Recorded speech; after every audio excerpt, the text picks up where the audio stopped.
اللہ علیہ وسلم کو حضرت جبرائیل علیہ السلام آ کر 5 آیتیں پڑھاتے تھے، 5 آیتیں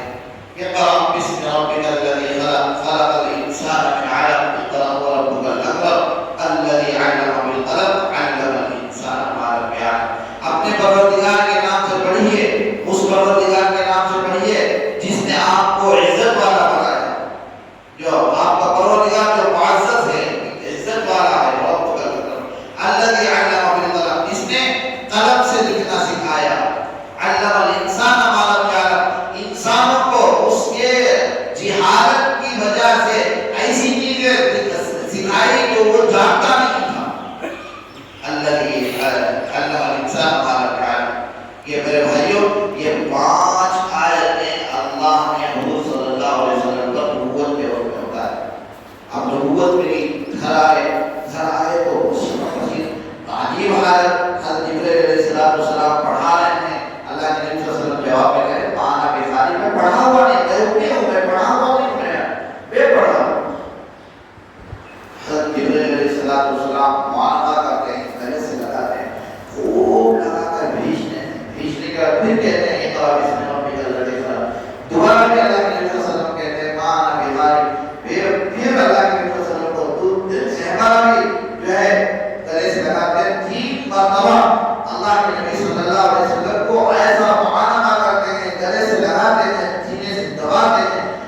اور تیسری مرتبہ جا کر اللہ کے نبی صلی اللہ علیہ وسلم کے 5 آیتیں پڑھتے ہیں اور پسینہ ہو جاتے ہیں۔ حضرت جبرائیل علیہ السلام کا چہرہ اور پھر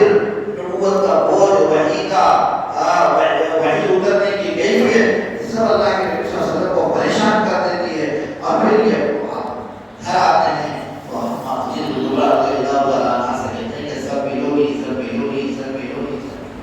چادر اڑاؤ، چادر اڑاؤ، چادر اڑاؤ، چادر اڑاؤ،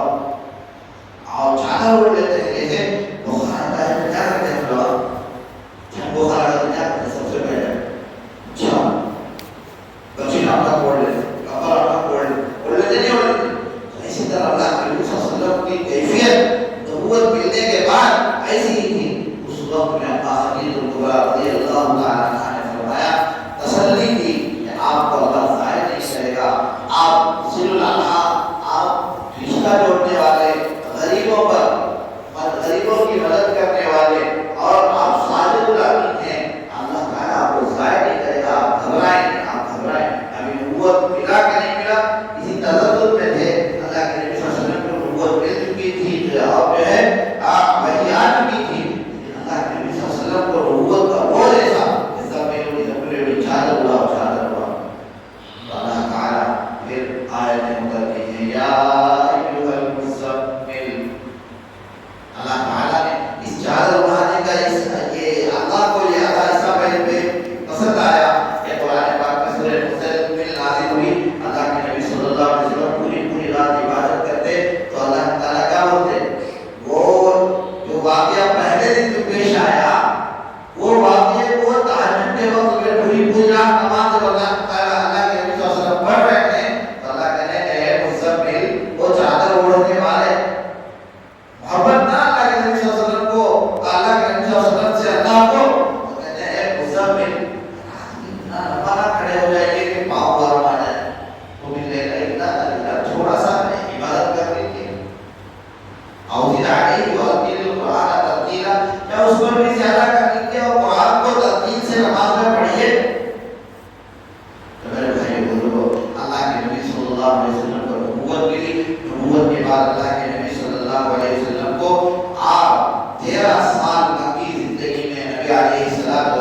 کی قربانیاں، پریشانیاں جو اپنے اپنے کہتے تھے وہ دشمن بن گئے، جو پیارا پیارا سمجھتے تھے وہ نفرت کرنے لگے، اللہ کے نبی صلی اللہ علیہ وسلم کے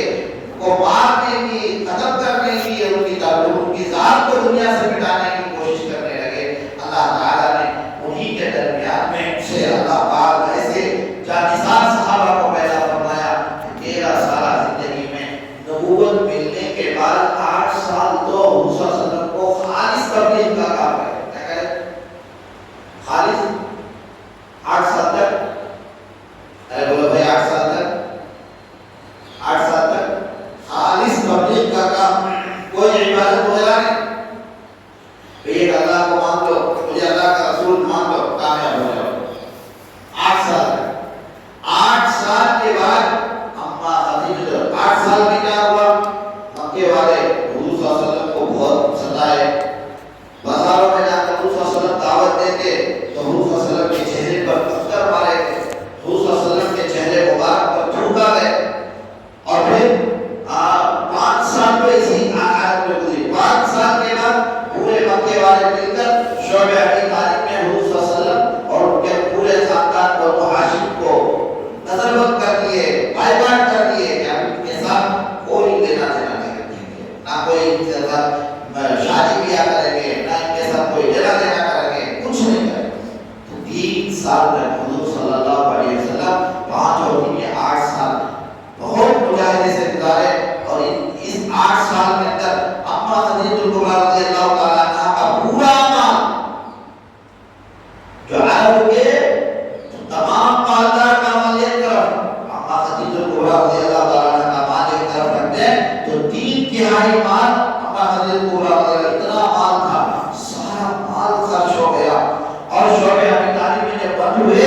میرے بھائی بزرگوں، ایسے حالات آئے اللہ کے نبی صلی اللہ علیہ وسلم اور ان کے پورے خاندان بنو ہاشم پر کہ چمڑا جلا کر، چمڑے کا رام پھٹی مار کر پانی پینے کی نوبت آئی، اور پتا چبا کر کھانے کی نوبت آئی، اور پیخانہ میدنیاں کی طرح، جانوروں کی طرح ہونے لگا. اتنی تکلیف اس دین کے لیے اٹھایا گیا.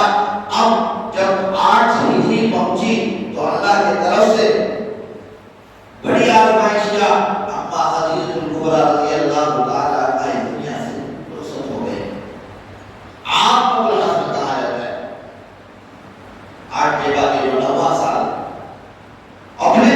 اسی سال میں اپنے محبوب شہید چچا ابو طالب کا انتقال ہو جاتا ہے. اللہ کے نبی صلی اللہ علیہ وسلم تڑپ جاتے ہیں. اور پھر اسی سال اللہ کے نبی صلی اللہ علیہ وسلم تمام لوگوں سے پریشان ہو کر طائف تشریف لے جاتے ہیں. کہاں لے جاتے ہیں؟ طائف تشریف لے جاتے ہیں. اور طائف کے بعد واپس آ کر اللہ کے نبی صلی اللہ علیہ وسلم کو جو اللہ تعالیٰ سب سے بڑی نعمت جو دیتے ہیں میرے بھائی بولو کو 9 ہجری میں اللہ تعالیٰ معراج کو بلاتے ہیں. اسے بلاتے